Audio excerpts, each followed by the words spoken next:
Get up, stand up for your rights. Get up, stand up, don't give up the fight.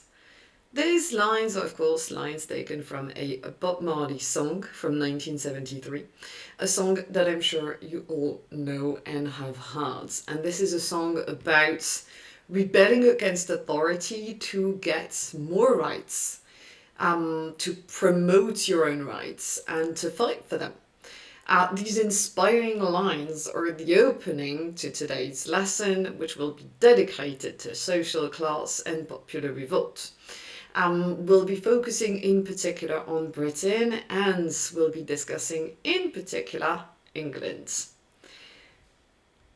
On today's menu will be a key question regarding the very nature of social class. What is it? What does social class mean? What do we mean by that when we speak in terms of sociological debate, for instance?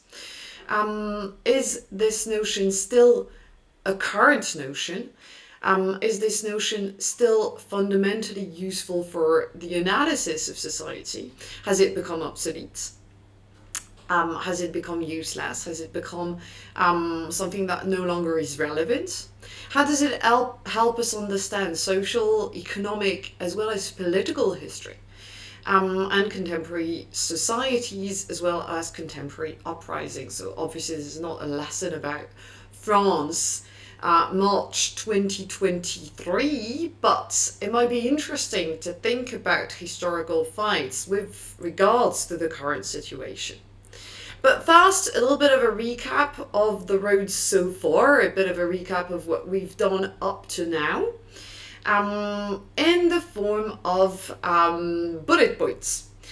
First point is based on the previous two lessons. You'll remember that what we learned together is that trains are freaking awesome. We also discussed capitalism, and we said that it made a few people very rich, like the robber barons in the US, but it made others very poor, and others even poorer. In other words, those who were the rich, wealthy industrialists were far from being Mother Teresa types. We also sort of discovered, highlighted that trade unions were a thing, les syndicats. Trade unions were a thing in the US, and trade unions, of course, are a thing in the UK as well.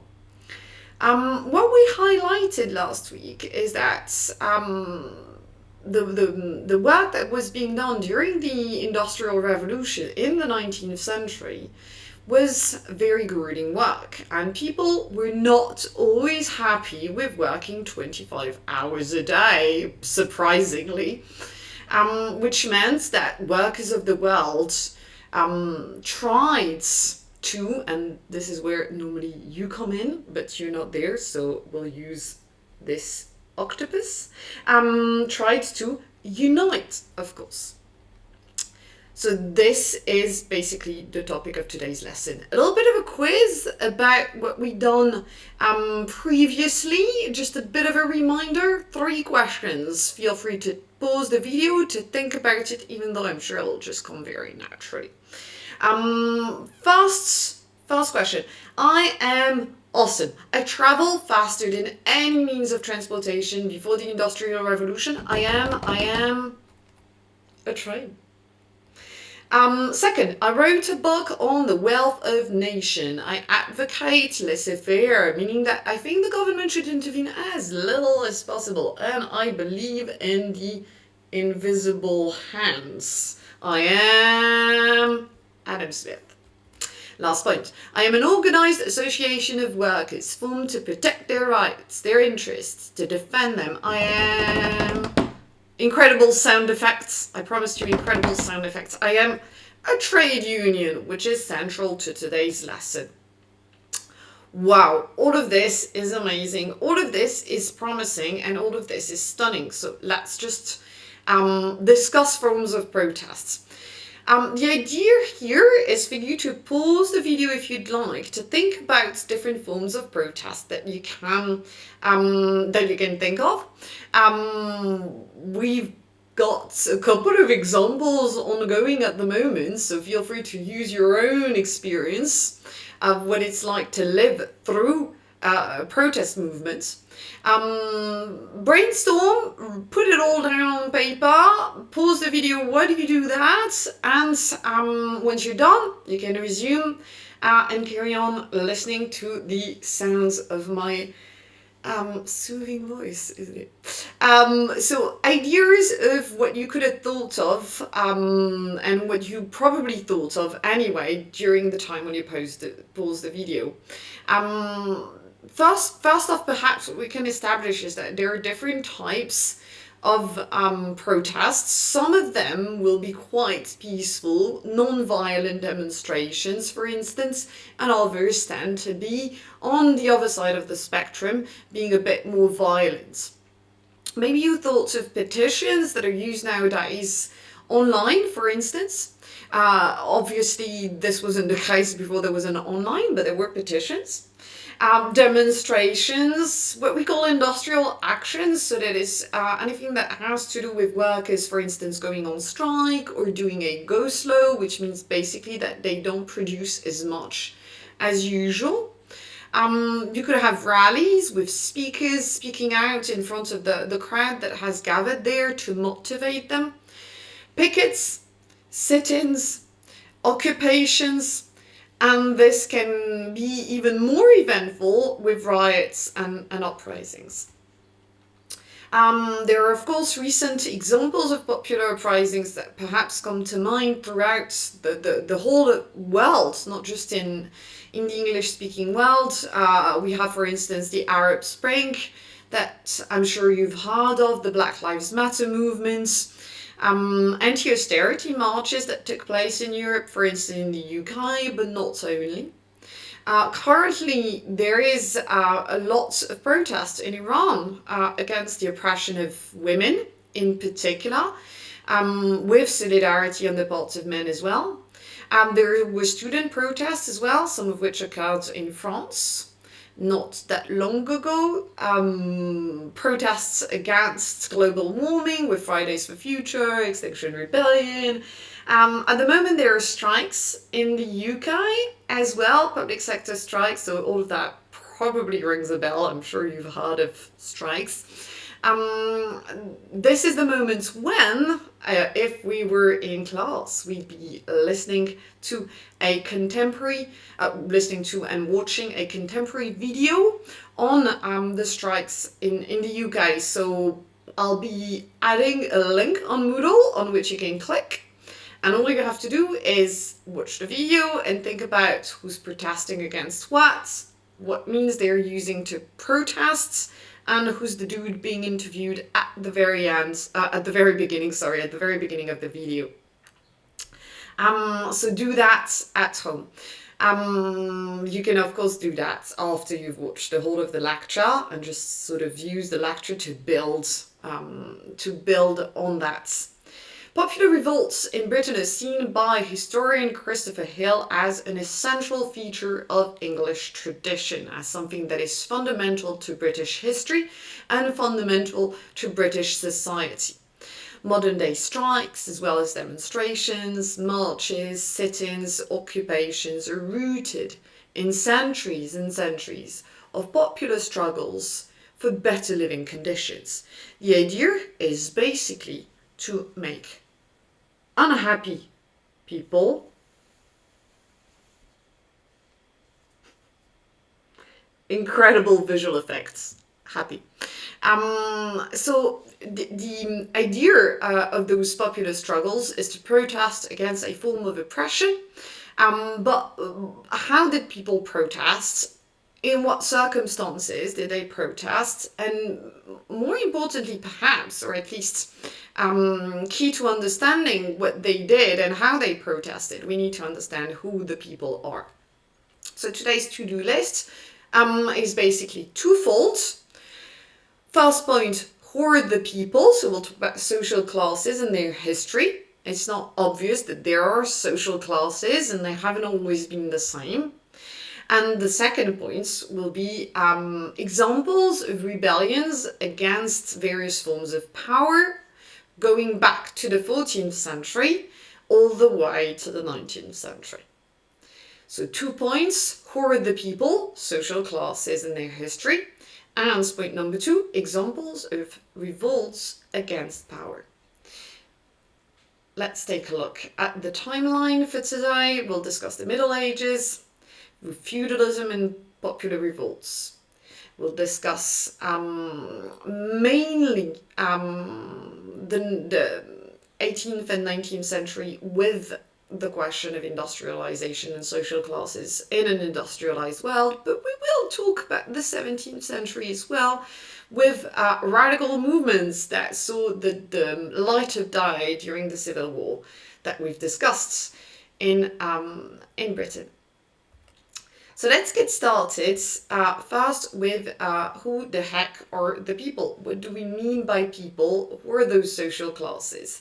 If this was a real life lesson and not a virtual lesson, we would take a moment right now to think about what class means. So feel free to pause the video, grab yourself a cup of coffee, and maybe a little bit of a snack as well, which I'm all in favor of, and think about what class means. Perhaps you can also look it up in the dictionary, which is a good opportunity for me to recommend certain dictionaries. For instance, Merriam-Webster, if you're looking for an American language dictionary, or the OED, the Oxford English Dictionary, if you're looking for a British dictionary. So I've looked in the OED to look up to find out what class is all about. And this is what I came up with. So of course there's a wall of text, and I've just selected the bits that are interesting to us. Class is defined by the OED as a division or a stratum of society consisting of people at the same economic level. This is something that's very descriptive, very factual. This is how it is. This is class in itself. But it can also be defined as a system of ordering society, a system in which people are divided into strata of this particular type. The pattern of social division created by such a system, and a person's position in society is defined by this. Okay, you can pause the video to grab some ibuprofen at this point, or orange juice, to give you a little bit of energy. But anyway, we're summing it up to make it more understandable by humans, as something that is perhaps not just factual and descriptive, but also at times subjective. There's the notion of class consciousness, a feeling of community, a feeling of belonging to the same group, of identifying with others, of resemblance. So class is something that's could be defined as very factual. We look at certain types of data to find out what it means, but it's also about feelings, how we identify with others. So it's an objective and a subjective question. It's both economic, it's about wage gaps, it's about people earning this much or that much, but it's also social. It's about prestige, perceptions, how we see certain people, and perhaps how we put more value on certain groups of people, how they are perceived as worth more or worth less, culturally speaking. Now, Professor of History David Cannadine highlights 3 key ideas when it comes to studying class. On the one hand, he emphasizes the fact that class can be defined as a system of us versus them. We perceive ourselves as belonging to one specific class, and the others are grouped in a different class. He also emphasizes something that I'm sure you're familiar with, which is the idea of 3 different groups: upper classes, middle classes, and lower classes. And finally, his last point is that there is a hierarchy of social relations. So this is not just about economics. But maybe you've had debates about the importance of class today. Is it still a thing? Do we still give a fig about it? Well, Britain was described by famous writer Orwell in the 1940s as the most class-ridden society under the sun.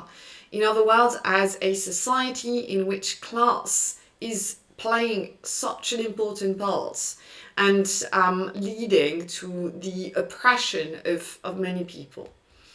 Politicians in Britain have recently, however, denied the reality of class. So I could have quoted a number of politicians, but let's pick on David Cameron. Let's pick David Cameron, and we're not deliberately going to pick on him. But let's discuss what he said in 2008, which wasn't that long ago. He claimed that he didn't believe that this was a class-ridden society, so we find the same expression as the one that was used by Orwell. He said, I think that's a load of rubbish. It's very elegant language here, very poetic, one might say. But even before that, if we go back to the time of Margaret Thatcher, she had declared class is a communist concept. It groups people as bundles and sets them against one another. What did she mean by that? Is that class was something that was not real, that it created divisions where there weren't any divisions without class, and that it created a system whereby people would just be angry at each other and resentful and, I don't know, feel bad that perhaps they couldn't eat when others could, that sort of stuff. Okay, so this is the point, of course, when we need to look into Marx's theory of class, which is considered as too simplistic now by basically people across the spectrum of sociology and history. But that doesn't mean it's uninteresting or irrelevant. So the idea of developed by Marx and by Engels, Friedrich Engels, my beautiful German accent, very impressive, in the Communist Manifesto, is the idea that what distinguishes one type of society from another is its mode of production, the nature of its technology, and division of labor. Each mode of production leads to a distinctive class system. So if we look at the way in which this class system works, we have one class controlling and directing the process of production, like industrialists, for instance, in the 19th century. And there is another class, or other classes, plural, that are the direct producers and providers of services to the dominant class, the one that controls and directs the process of production. So basically what we have is antagonistic relations because classes are in conflict over the appropriation of what is produced. This is a way of saying that they are clashing because they want to have stuff, right? And some of this stuff could be beautiful, fancy stuff, and also very basic, I gotta eat sort of stuff. So this is basically a discussion about capitalism. But that being said, class as a historical prism of interpretation has become less fashionable in today's world, and this is a process that started from the 70s onwards. We see the decline of Marxism on the one hand, which indeed is too simplistic, as well as the rise of feminist and postmodernist perspectives with less focus on class and more focus on gender or other aspects of personal identity, which is of course fundamental, important, and brings in more nuance. But we could wonder if perhaps class should remain a key factor, not in and out of itself, not on its own, but rather as one factor amongst others, perhaps using an approach that could be defined as intersectional. Class is a key factor amongst others. There are different aspects to a person's identity and social status and social position. There's class, but there's also ethnicity, age, physical ability, and so on and so forth. You could think of other stuff. In comes Max Weber, a German sociologist who questioned the importance of social classes. What he highlighted is the fact that religious norms nationalism, nationalistic feeling, and other factors also played a part in the development of modern societies in terms of politics in particular. So class, i.e. the income distribution between different groups, the wage gaps that we discussed, is important, but it's not necessarily the same thing as social status, social prestige, and political power. The two do not necessarily overlap in a very precise way. So what Weber does is try and underline how cultural influences that are part of religious systems and religious beliefs or driving factors of capitalism, for instance, working on the Protestant work ethic and the idea that hard work, the rejection of idleness and laziness, so to speak, is fundamental to the Protestant system of beliefs and played a key part in the development of capitalism. Now, let's study social classes before the 19th century. Let's go back. Let's travel back in time, hop on a TARDIS, or whatever you call your time machine. I call my time machine a TARDIS. And try and analyze what prompted people to rebel because they belong to a social class that's made their lives extremely difficult, hence the current cartoon that you should see on your screen. Let's go back to the origins of feudalism, a word that was popularized by Montesquieu, our very own beloved Montesquieu, so it's not a word that was used back in the medieval period. And we of course need to go back to 1066 if we're going to discuss the origins of feudalism in England. Indeed, we need to go back to the Norman conquest of England with the Battle of Hastings and William, the Duke of Normandy, but I couldn't resist showing you the Duck of Normandy drawn by a student a couple of years ago after someone had got a bit confused between Duck and Duke. A little bit of life advice as well to the sides regarding the buying of a sword in order to get a date. And what you can't see on your screen, because instead you've got my darn face, is the fact that someone might see you with a sword and think, who is this cool person with a sword? I'd like to have dinner with them. A little bit of background regarding the Battle of Hastings and 1066. This is a moment in time when the King of England, Edward the Confessor, died without children. This led to a succession crisis. 3 people who were saying, I should be the next king, me.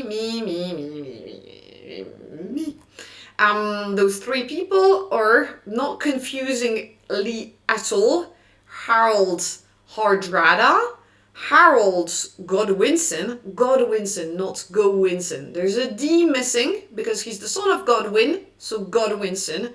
I should have spotted that before, but I'm not gonna re-record this video. I'll fix it before I put the slides online, hopefully. And of course, there's William, the Duke of Normandy as well, who's involved in that whole affair, in that whole story. What we're going to do is watch a little bit of a video about that, which I'm sure you'll enjoy because it's an oversimplified video, the kind of historical videos that we enjoy in this particular lecture. So let's listen to Oversimplifieds discuss this succession crisis. So now we have 3 extremely powerful men who all think they're about to become the next king of England, and that means somebody's probably about to get hurt.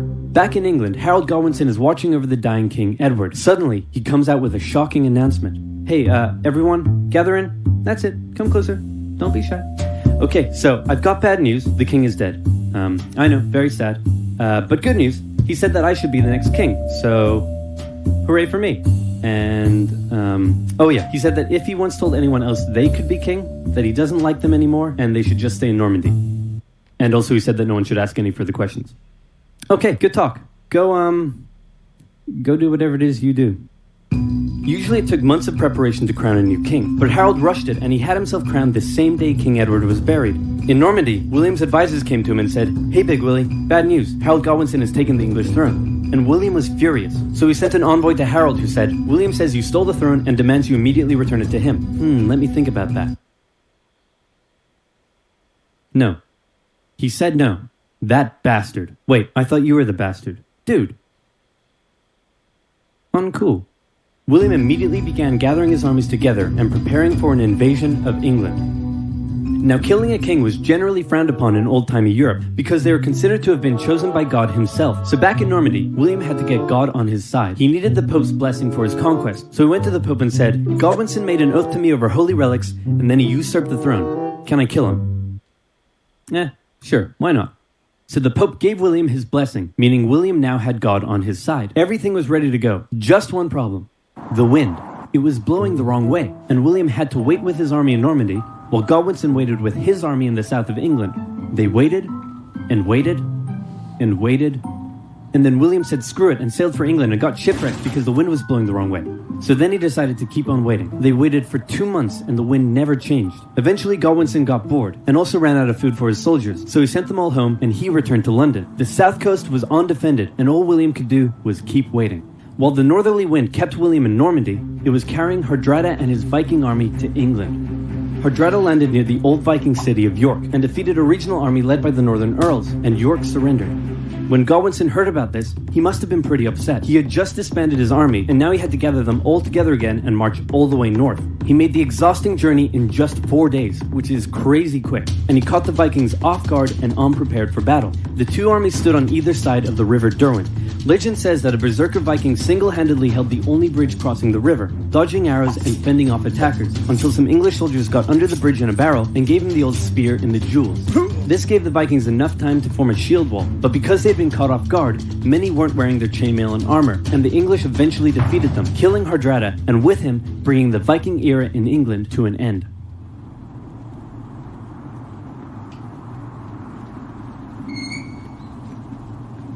Finally! Epic, right? So basically, to sum up and cut short this very long story, in 1066, the Duke of Normandy invaded England after, the steps that are described by oversimplified history, defeated the Anglo-Saxon rival, that's Harold Godwinson, after Hardrada had been defeated before, and he became King of England. This is an illustration of all those adventures taken from the Bayeux Tapestry that maybe some of you have seen. The story of the tapestry culminates at the end with the defeat of Harold during the Battle of Hastings, being shot through the eye with a Norman arrow. And this is obviously on screen a very realistic depiction taken from the Bayeux Tapestry. Of course, it's actually not a realistic depiction taken from the Bayeux Tapestry. I invite you to create your own Bayeux Tapestry using the Bayeux Tapestry creating online website thingy-mabob, and then feel free to share them with me or share them on the forum. I'll put a link towards the Bayeux Tapestry creator, so you can just invent whatever tickles your fancy. So we have, once the Norman invasion has taken place, a system that has been described as a feudal system. It's a pyramidal system that the Normans imported with them, brought with them to England. A powerful king that, however, does not have absolute power, because there is a system of allegiance in exchange for protection. We can take a look at the pyramids perhaps a little bit closer than that, with the king at the very top and the peasants at the very bottom. The pyramidal feudal system of the Normans worked with that system of allegiance, with all of the king's army fighting under the same leader. This was different from the system that had prevailed before in the past, the clanic system of the Anglo-Saxons, with different clans rather than a pyramid. unified pyramids. Each clan would fight for itself versus the Norman system with that unity. So, of course, it gave a military advantage to the Normans. This event lends to the ideology of a pyramidal, stratified society, a society with layers, being seen as the natural order, being seen as the way it is naturally, even though this is, of course, something that doesn't necessarily have to exist in such a way, as we can see with, for instance, the clanic system of the Anglo-Saxon people before that. O'Driscoll has described it as the beginning of the English class system, which is why I'm going back that far to the 11th century to discuss social class. Interestingly enough, with the 1066 invasion of England by the Normans, we witnessed the birth of the modern English language, with social divisions that were mirrored by language. The Norman nobles, the king's courts spoke French, language of the powerful. These were the ones who had seized power with Big Willie, William the Duke of Normandy, and the Anglo-Saxon common people would speak instead a language of Germanic origins that they were speaking, of course, before the Norman invasion. And then eventually there was a fusion, a merger, a mixture of the two that gave birth to modern English, which, of course, leads me to an illustration of this particular question with words that in English exist with two different roots, basically two words, two ideas, no, one idea. Sorry, my brain is on holiday. With one concept and two words to express that concept, like freedom and liberty, freedom being the Anglo-Saxon words and liberty being the one taken from the French via the Normans, liberté, rise versus elevation, elevation, pig versus pork.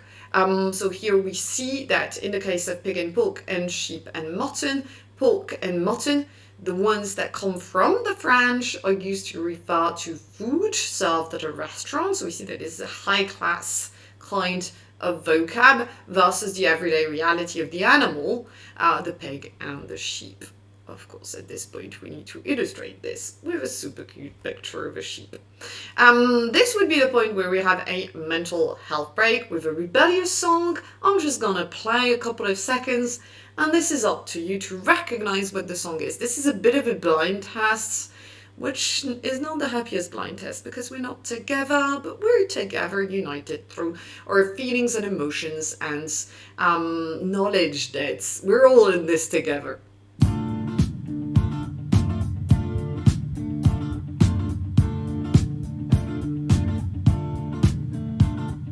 We don't need no education. And that's it. I'm sure you've recognized it.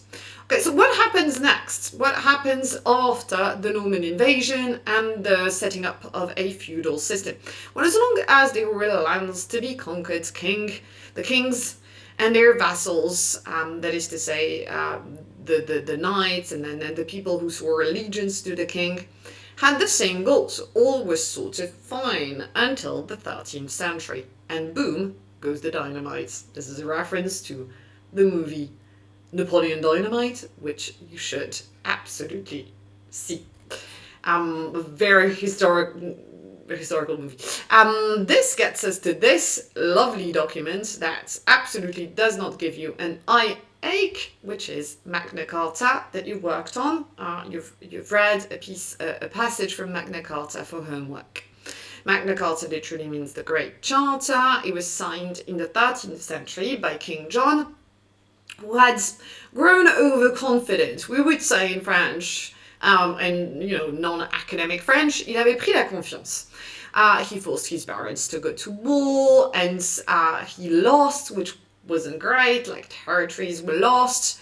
When he needed more money because wool was expensive, he raised more taxation. And when the barons said, you know what, but enough, dude, what happened is that he said, you won't pay, let's just put you, I don't know why he's speaking like he's drunk, I'll put you in jail. So the barons eventually rebelled, which led to negotiations to avoid a civil war, because otherwise the country would have been split apart. So the king was forced to sign Magna Carta. He didn't want to sign it. He wasn't like, oh, I see what you mean there, guys. I think you've got a good point. I'll willingly sign this. He signed it under duress. This document, which by the way was then cancelled and reissued again and again and again, limited and curbed the power of the king. One of the key points of Magna Carta is no taxation without representation, which, as you know, comes back when there is the whole colonies rebelling against Britain in what will become the United States. Magna Carta states that no free man was to be imprisoned except by proper judgment. So you can't just put someone in jail because you don't like the fact that they're not giving you money. You have to first have a fair trial, or you don't like whatever, their haircuts. So it's basically something that protected free men from arbitrary judgment. And when you read that, you think, wow, this is brilliant. What a great document. This is so cool. It gave people more rights. What a revolutionary document. But, of course there's a but, free men represented only about 10% of the population, even though there's debate amongst historians, but basically they were not the majority, very far from it. So the barons who rebelled against the king were not rebelling for the people. They were rebelling to preserve their rights that they had before, and they didn't want any kind of universal freedom or rights for everyone. What they wanted was to protect their own rights. They didn't want to create new rights for other people, but just say, dude, can you please confirm that these are the rights that we have as privileged 10% of the population. So it's something that really applied to the elites. Even parliaments had very limited power. And it wasn't something that gave incredible power to the people. That being said, Magna Carta is still very revolutionary in a way, because it inspired revolutions later on, and it became synonymous with that idea of freedom against arbitrary judgment. Those social ranks, were mirrored in parliaments. Parliament was called by the king and dismissed by the king whenever he wanted. In Parliament you had three groups: the lords, the titled nobility, those who had titles. Back then this would have been maybe about 60 families who inherited their lands and their titles, so it's all about blood relationships and inheritance. Those guys sat by birthrights in the House of Lords, so ability to sit as a lord in the House of Lords was something that was inherited by very wealthy and titled groups. Then there was the clergy, i.e. Christians. The British Isles indeed had become Christian in the 7th century. This is before the Anglican Protestant Reformation. The clergy, not that, then there wasn't a clergy. That was the richest social group, as illustrated by this particular image. And those who occupied key functions, like the Archbishop of Canterbury, for instance, sat in the House of Lords as Lords Spirituals. So they were also in the House of Lords. So in the House of Lords, lords and members of the clergy. Not necessarily titled, but high-ranking church officials. And then there was the gentry, the lower orders of the untitled nobility. So they were nobles, but they didn't have a title. They were in the duchess or the marquess of something. These guys were made up of different types of people that included town merchants that were getting increasingly rich, creating cloth, du tissu. Both voted for and were elected to the House of Commons as members of Parliament, the untitled nobility, and the town merchants. However, the members of parliament were elected by only 10% of the main population, the freemen. 90% of the population was the peasantry. The majority of those were forced laborers, enslaved in a way. They weren't free to go as they wanted. About a quarter of that group, the peasants, were wage laborers, meaning that they did earn a salary in exchange for their jobs. They weren't forced laborers. In other words, they were poor, but they were poor wherever they wanted. They could leave and go and work for someone else, which wasn't the case of serfs and villains. None of those guys, whether they were the poor but poor plus plus, or the forced laborers, none of them had political power, and often they were not allowed to leave their own villages. But in comes the Black Death, which we've discussed before, so you're going to think I'm obsessed with the Black Death. We won't dwell on it for too long. The Black Death had social consequences because, as the name would suggest, during the Black Death, people died. Which meant that there were less people who were able to cultivate the land. Peasants were now at an advantage to ask for their lords to get an improvement of their living conditions, because it's not like there was a ton of people that the lords could replace them with. Serfs and villains, those who were in forced labor, demanded wages instead of that forced labor. Those who were the wage laborers demanded more money, a pay increase. When opposed, they could become rebellious and leave their villages. I'll do it. You guys have to back me up, okay? Absolutely. Yes, we're right behind you. Cool.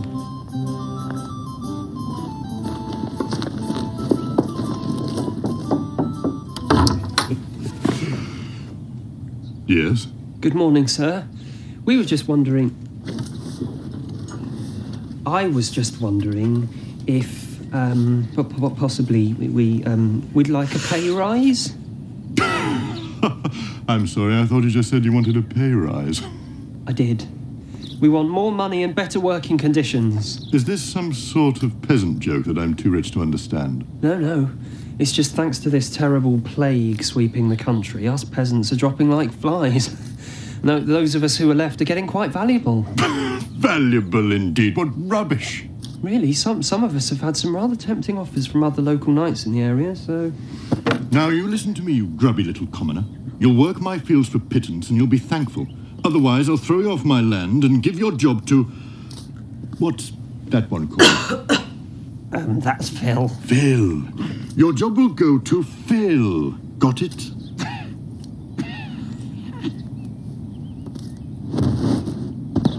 Oh, well, maybe not Phil. He's just died of plague.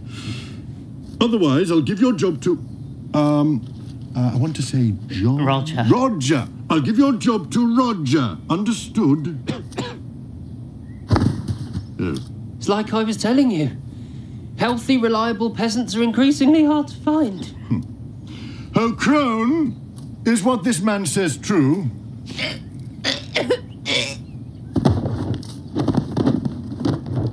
Oh, I'll take that as a yes. So, would now be a good time to start discussing the new terms of my employment? Okay, fine. But you better not go dropping dead of plague after this. Oh, no, sir, you don't need to worry about me. I'm as fit as a...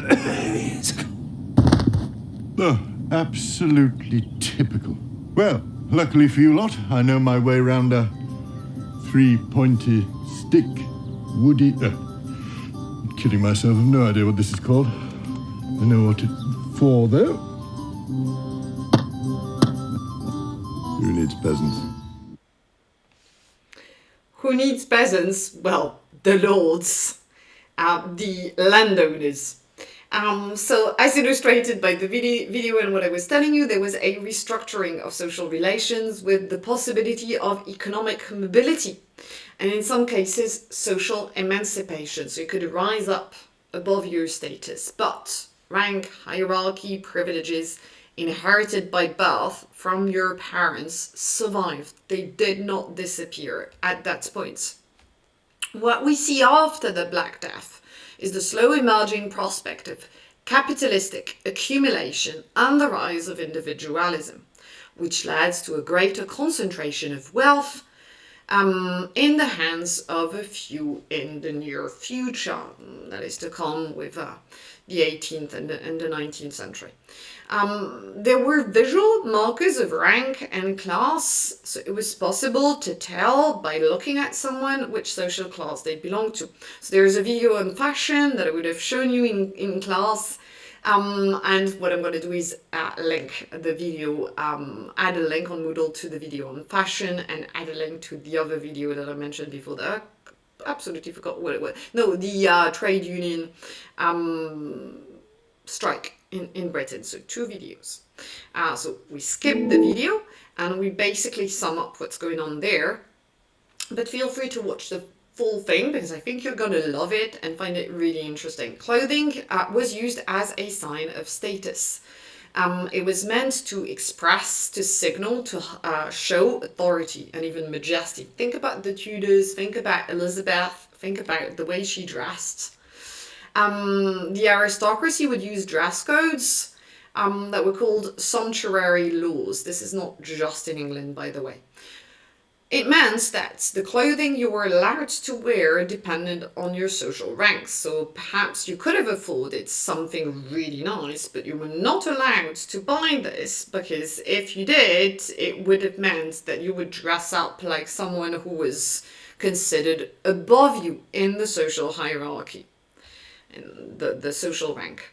What the video also tackles when you do watch it is a great masculine renunciation, which is basically a moment when men who before had used jewels and feathers and makeup and very fancy forms of clothing as symbols of power until the Enlightenment, when they started to dress in a more streamlined, toned down fashion, and women were the ones who kept dressing with those jewels and feathers, and perhaps in a way became seen as more frivolous because of that.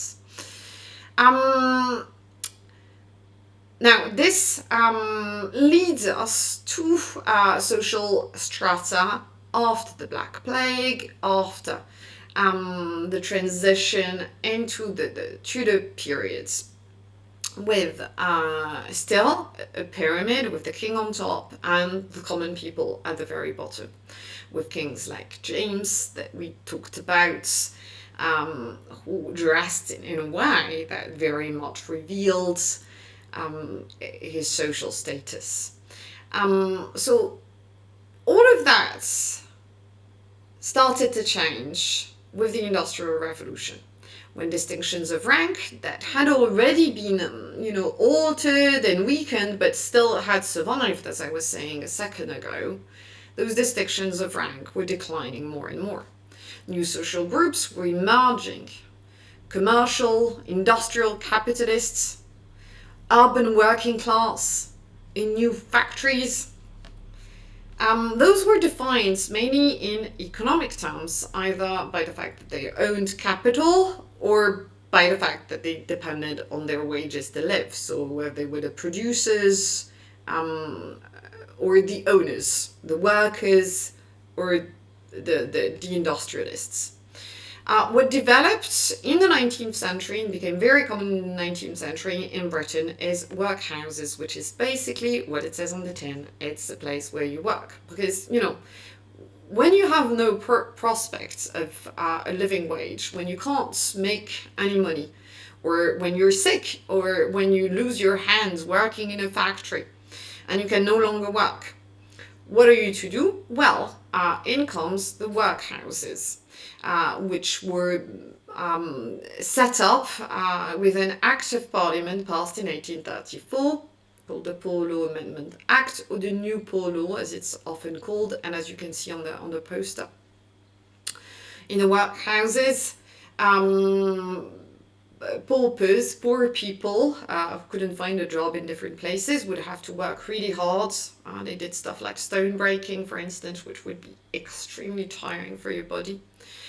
Men would be separated from women, and they would be separated from their children. They had extremely long days, didn't eat very well. There were great variations depending on the workhouse you went to, but in some workhouses there was very little food. There's even a story, a real story, of course, of a workhouse in one place of Britain in the 1940s where people in the workhouse were so hungry that they started to eat rotting flesh on the bones that they were crushing, because yes, their job was crushing bones to make a sort of powder that would be used as fertilizers. They were, of course, not human bones, but like animal bones, and they started using the rotting flesh that was left on the animal bones. So, sorry, I should have put a sort of warning for those of you perhaps eating right now. So Victorian society, 19th century society, was very much a pyramidal society with the poorest at the bottom, sometimes in the workhouse, sometimes working very tough jobs. And very often this is represented as a beehive, as the place where the bees live. Hence me showing you this famous illustration made by a man called Cruikshank, who was a very famous cartoonist of the Victorian period. Why was society represented as a bunch of bees? Because bees are symbols of hard work. What the bees do is contribute to the working of the beehive in that very pyramidal system that they have with the queen at the very top. And this metaphor was inspired by Adam Smith again.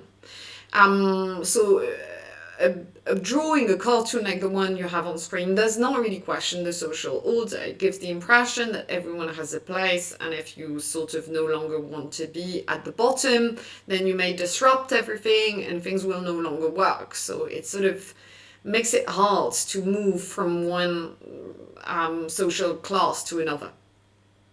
So what's the situation in the late 19th century? We have 5%, about 5% of the population belonging to the upper classes, so a minority. About 20% of the population belonging to the middle classes, with great variations within that particular social strata as well. With the upper middle classes, doctors, lawyers, professors, lecturers, engineers, civil servants, and the lower middle classes with more white-collar jobs, school teachers, especially after there was an Education Act that was passed in 1870, shop assistants, etc., etc. These guys, the middle classes, promoted overall values of respectability, self-help, self-reliance, hard work. Of course, there were variations there as well.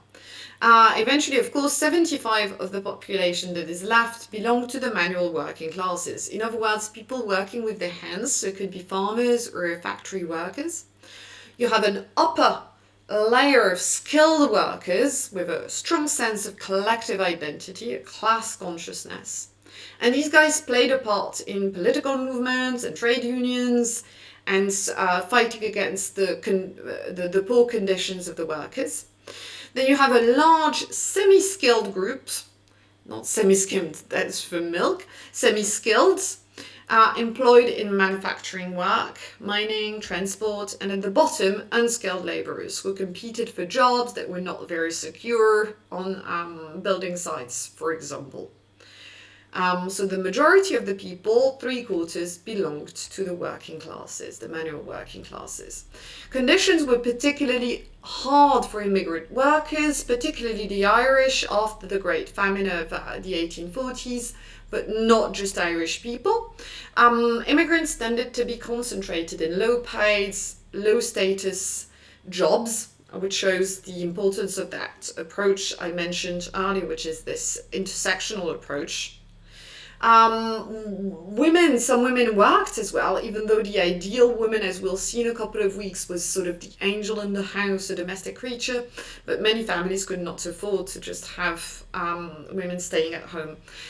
Women were often semi-skilled or unskilled, employed in domestic service, in retailing, in sales, especially towards the second half of the 19th century.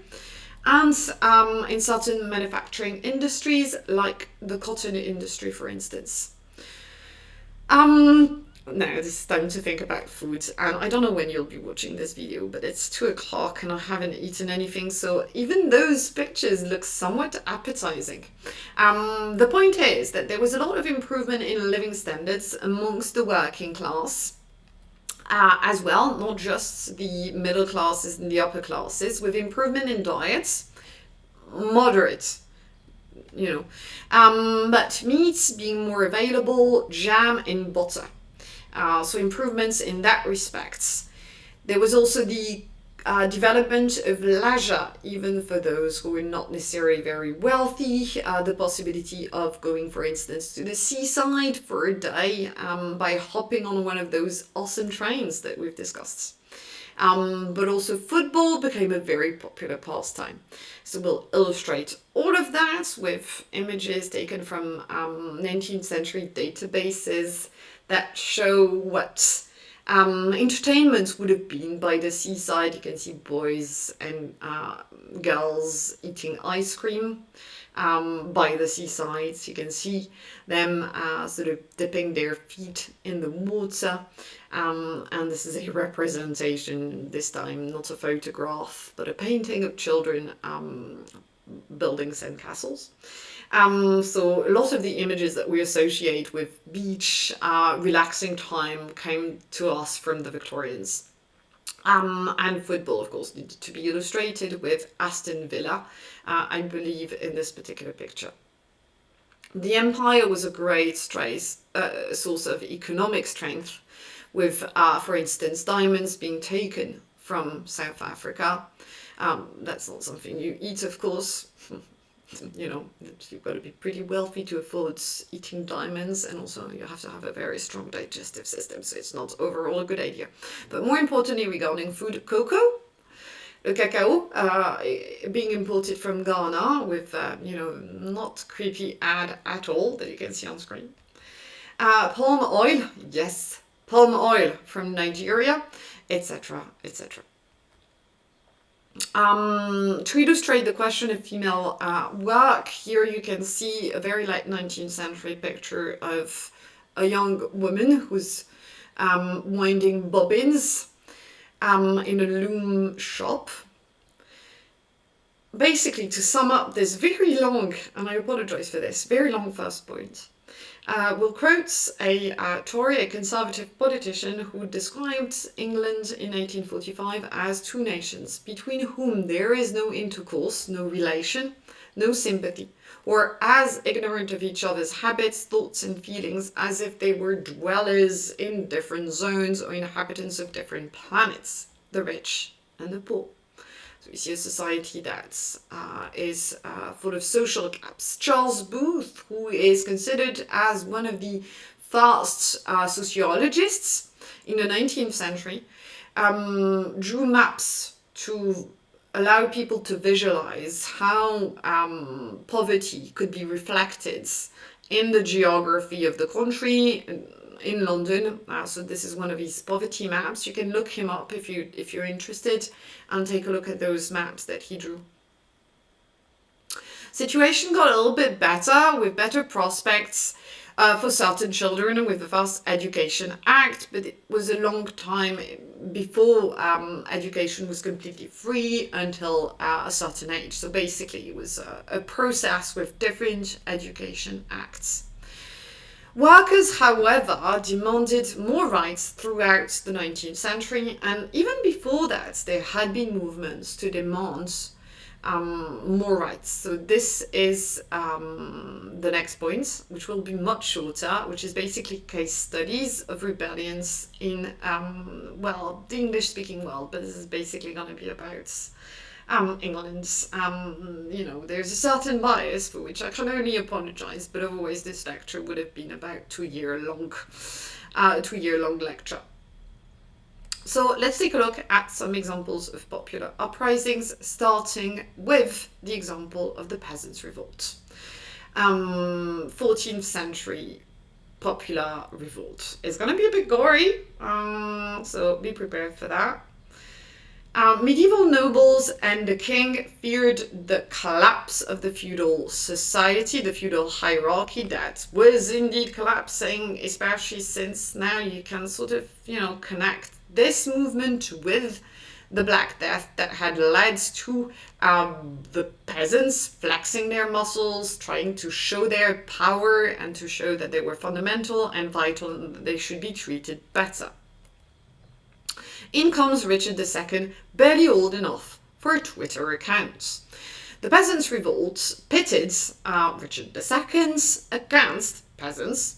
The peasants wanted a Magna Carta for the common people. Remember, Magna Carta applied to only 10% of the population, the freemen. What they wanted was power for the regular people, the everyday, the majority of the people.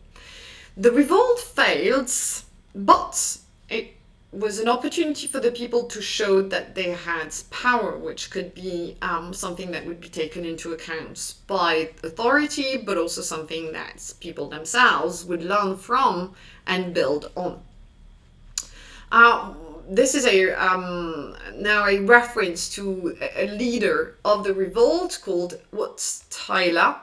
And I've skipped the gory parts about the revolt and what happened to Tyler. So you can look that up if you'd like, but it's not the most feel-good story. So I've decided to skip it.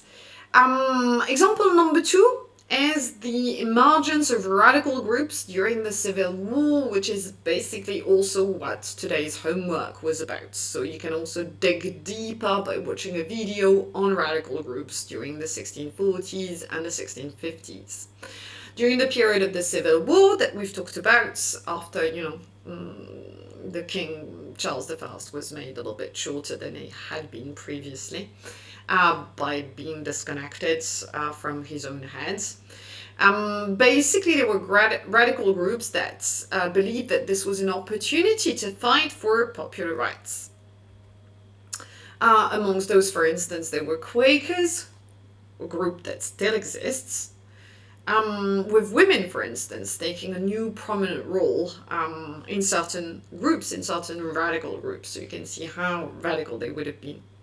There were other radical groups like the Ranters, the Levelers, the Diggers, that you can find out more about if you watch the video for this week's homework.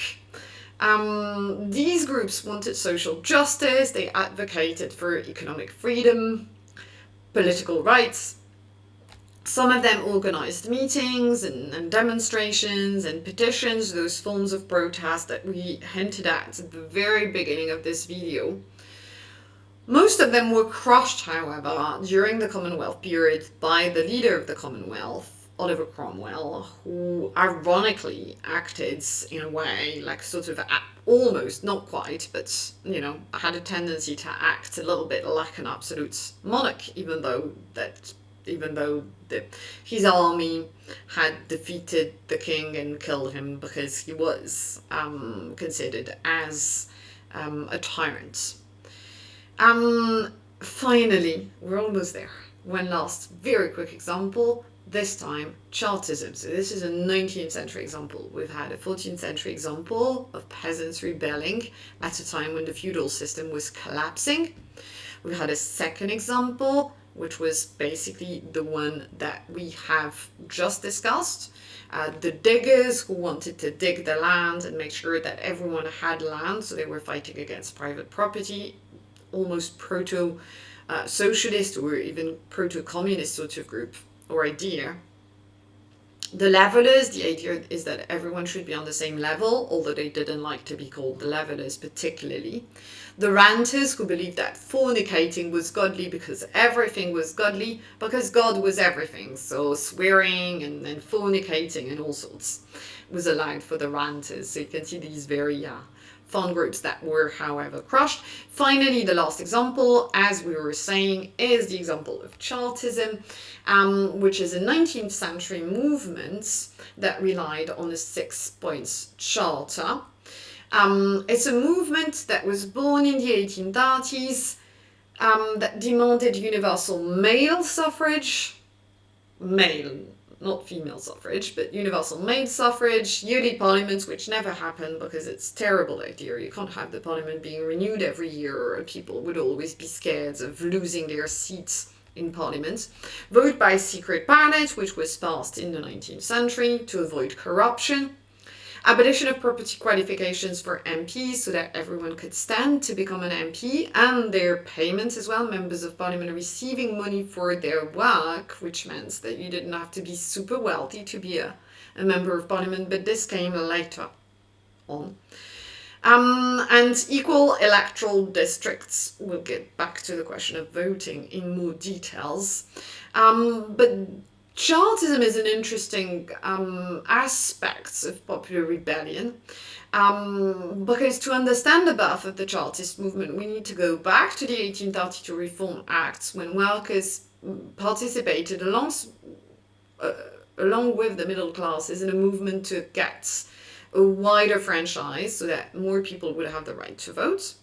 This happened in 1832, but those who were the ones who got the right to vote were not really the working classes. They were the upper middle classes. So the working classes felt frustrated. They were like, well, we've protested with you, we've campaigned with you, we've done a lot of work with you guys, and we got fuck all.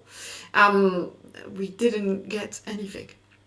So they used more militant tactics like riots. There was an insurrection that didn't work out. Overall, the movement didn't pan out. It failed, but it didn't lead to a reform. Those points were not immediately points that became law, the 6 points. But it showed that those working class movements could make a difference. It showed that political activism was worth it, or at least it gave the impression that there was a possibility of rebelling and perhaps one day getting results. So it was a sort of inspiration for early trade unions and socialist groups. Breathe in, breathe out, we are almost there. Oh, basically we're there. To wrap things up, what we can say is basically that class analysis is interesting. It's too complex to be used on its own. The notion of class, it's not just factual and economic, it's also something that has to do with social prestige, social status, with clothing, and other aspects of social, economic, and political life. So it cannot be used on its own. It cannot be used as a monolithic hermeneutic tool, meaning that it cannot be used as a means of interpretation on its own. There's lots of facets to the study of social protests, social movements, that goes beyond class per se. Social class is an approximation which is, both based on facts, how much do people earn, but also on imagination, how we perceive people, how we group them, how they identify with each other. But that being said, it doesn't mean that class is useless as a means of interpretation of social relationships. It can be quite essential at times to use that. And for those who say that perhaps class is nonsense, for those politicians in Britain saying that it is nonsense and that it no longer is relevant in today's society, in today's Britain, we could highlight that there are still people with titles, so, at the very least, clearly, this is not ranks and status haven't disappeared. And basically, that's it for today. That's all that I've got for you right now. Hopefully this is something that you'll be able to digest. Feel free to then ask all of the questions that come to mind using the forum on the Moodle page, or keeping your questions and sending me emails if you prefer a more private approach to your questions, and I'll either reply by email, or if I get the same question several times, I'll explain the answers to your questions during the next lecture. I'm hoping that you're, still alive and kicking. Best of luck for the rest of the classes that you may have today. Take care, and I'll be very pleased to see you again and to hear your thoughts on this particular question. Bye everyone, enjoy the rest of the day.